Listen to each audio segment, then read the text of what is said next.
All right, guys, today we are talking about wheel ends in our second video on air brakes, and we're going to specifically be talking about the front axle. So we're going to be looking at the how it functions, right? So when we look at this, we got to understand that heavy-duty trucks, heavy-duty commercial vehicles, they're very regulated. So things like your brake stroke, which I'll show you guys here in a minute, are all things that you have to keep in mind when you're inspecting and maintaining these wheel ends and the brakes on them, right?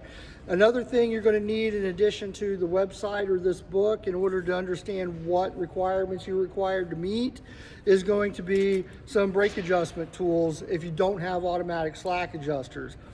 So there are automatic slack adjusters out there that once you install them and set them, they're supposed to automatically adjust. As the brake linings wear, it adjusts itself to keep the rod length appropriate. Those you should never be touching. If those aren't adjusting, you should replace them. But if they are the adjustable type, then what you're going to see is something like this. Now let me take this guy off and show you what I'm talking about here. All right, so what we're talking about is here on this wheel end. Let me see if I can zoom out a little bit here. You have your slack adjuster, you have the rod, and you have your brake chamber. All right, so what happens when this is functioning is that air pressure is going to come into the brake chamber. That brake chamber is going to push this rod out and move this slack adjuster. Right through the middle of this slack adjuster is going to be the S-cam going to the actual brake shoes and spreading them apart. You got to understand that a fully loaded commercial vehicle can weigh up to 83,000 pounds. So if you're looking at the amount of pressure that this thing needs to be able to force those shoes apart against that drum in order to apply the amount of pressure you need to slow and stop a heavy duty truck is incredible, which is one of the reasons why measuring and monitoring air pressures is so important.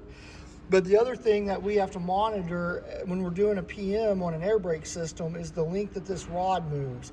There's two ways to measure this. There's actual stroke, where you have someone step on the brake pedal. So you would measure the distance between here and say here before it starts to move. And then after it's been pushed all the way out with the brake pedal applied, measure the distance again, compare it to the spec in this green book or the website that I showed you guys. And if it is not in spec, then on some of them, like this one, you can adjust it. So right up here at the top is the adjuster, and right down here is the lock for the adjuster. So I'm going to show you guys two tools. This tool right here is designed to fit in here, and it pulls the lock out. With the lock pulled out, what you can do then is come up here to the top with your other tool and you can adjust it. Right now it's just clicking on me because I'm holding the phone with one hand. So you would need both hands to do this. You need to pull the lock out, and then while you got the lock pulled out, you could adjust this. And what that's going to do is it's going to adjust the stroke of this slack adjuster. All right, so that's something you have to check when you're doing a truck PM and making sure that something is safe for the road.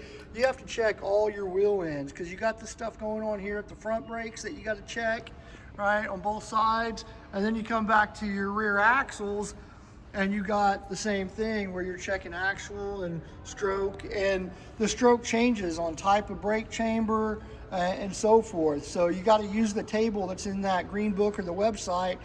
Find your type of brake chamber, then identify if it's a long stroke or a short stroke, which I'll go about explaining in a future video. You got to make sure all the strokes and all these wheel ends meet requirements, because a DOT inspector can park a truck if we're out of specs on these. So this was just the brief one on wheel ends. So measuring actual stroke, free stroke, comparing it to the spec in the book that I dropped down there on the ground, and then making sure that these are, I'm going to put these tools down there in a link so that you guys can see them. If you're working on air brakes at all regularly, you need these two tools. They're fairly inexpensive, so check them out.